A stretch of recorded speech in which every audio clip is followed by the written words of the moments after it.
Alright, in this video we're going to take a little closer look at manipulating equations that contain letters only, or so-called literal equations. And I already touched on this a little bit, but I want to go a little further in depth because this is a very necessary skill when dealing with formulas, which are equations. Equations and formulas are basically the same thing, out of a book or off of a web page. So let's start with Ohm's law, just as kind of a refresher.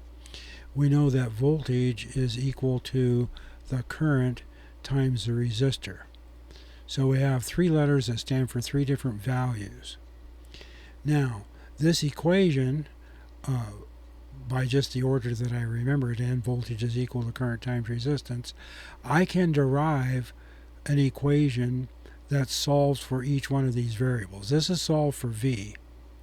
But let's say I know the current, but I don't know the voltage and resistance. So I need this equation, but I need it in the form where I is over here and the other two things are here.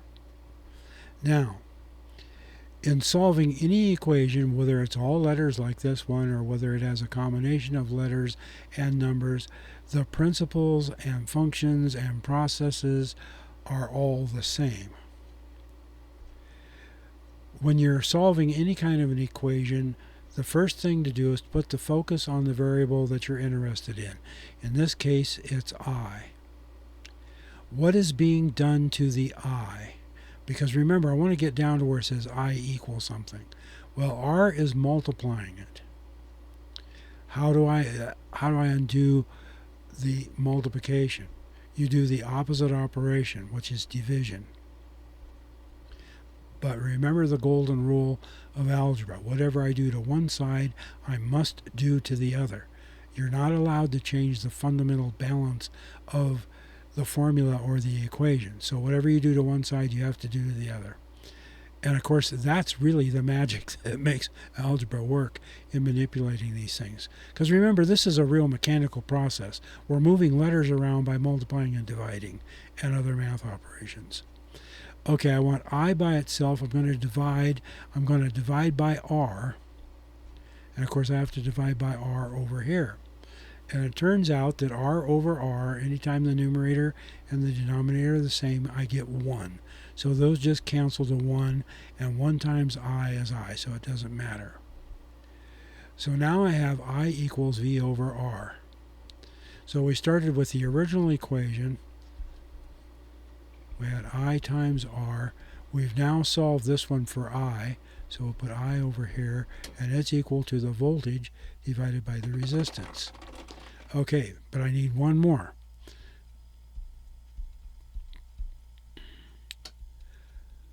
I now need an equation that has R all by itself, so it's the same process. My focus goes to the R. What's being done to the R? It's being multiplied by the I. So let's divide, and of course both sides, by I. Divide by what you need to get rid of, because that always turns into 1 and cancels out. So now I see then that R is equal to voltage over the current. So R then is equal to voltage over the current. All right. So this is just the simple process then of manipulation by, since the operation in the original formula is multiplication, I can isolate the variable I want and create a new formula by doing dividing. So that's the principle. Now, I've had a lot of comments plus my own experience as an algebra student in dealing with formulas like this, where we're just manipulating the formula, we're not finding out what x equals. And it's not a favorite thing for students to do, and I have to admit it wasn't for me either.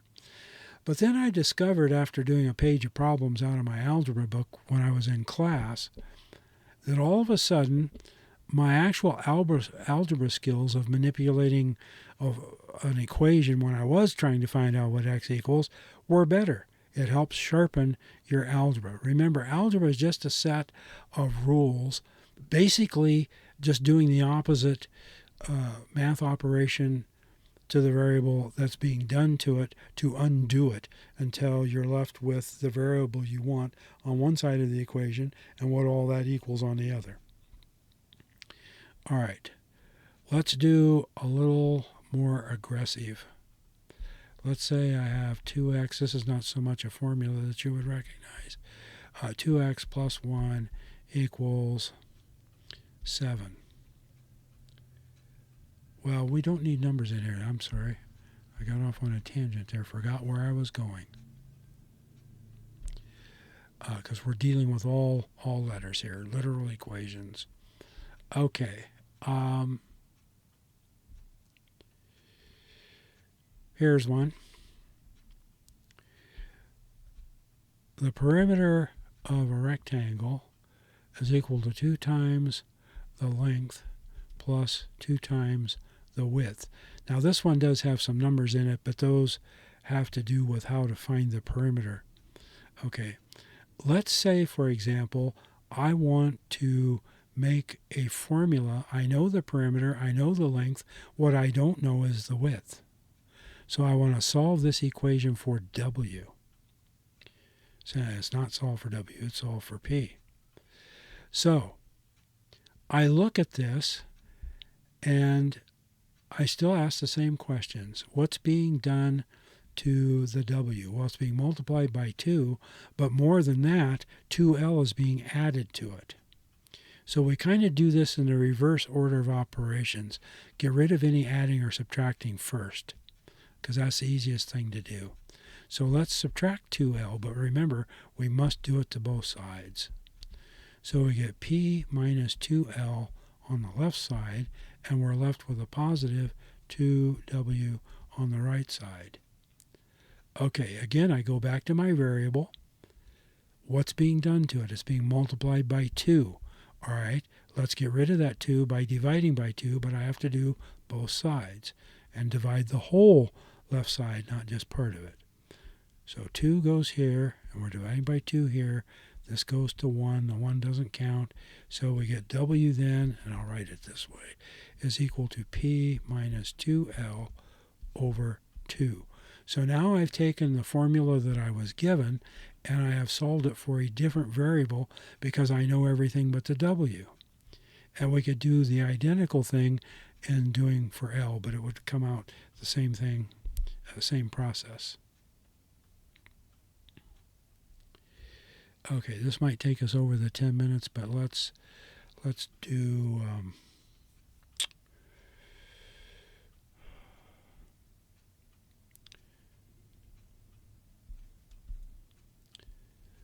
resonant frequency is equal to 1 over 2 pi times the square root of LC. This is where L is the inductance in henries, and C is the capacitance in microfarads. Okay, now pi looks like a variable because it's a symbol, but remember pi is a number. It's approximately 3.14159, and oftentimes you don't need to go past 3.14. Okay, let's say that I want to solve this thing for C. Oh boy, how do I get it out of there? It's not only in the denominator of a fraction, but it's inside a square root box. Okay, so if the variable of interest is in a denominator in any shape or form, get it out of that denominator. So, how can I do that? We're going to multiply both sides of the equation by the whole denominator, 2 pi square root LC. 2 pi square root LC. Because this cancels this out, and so I now have 2 pi times the square root of LC times the resonant frequency. And that's equal to what's left over here is 1. Okay. These are all being multiplied. So I can divide by some combination of them.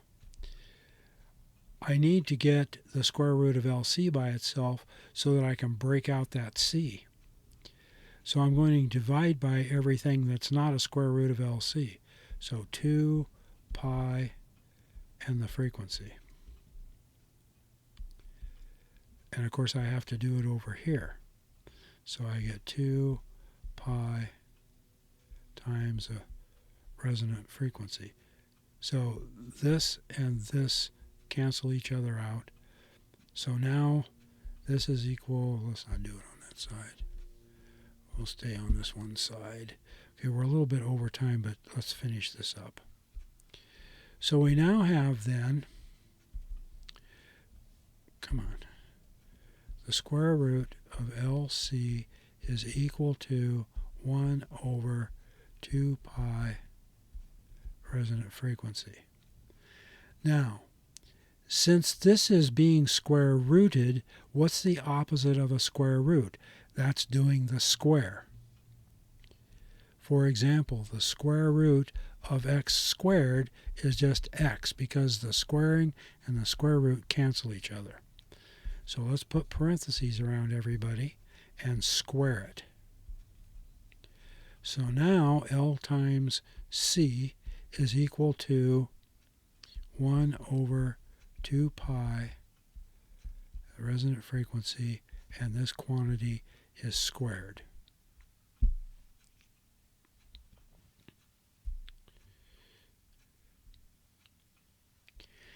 Now at this point,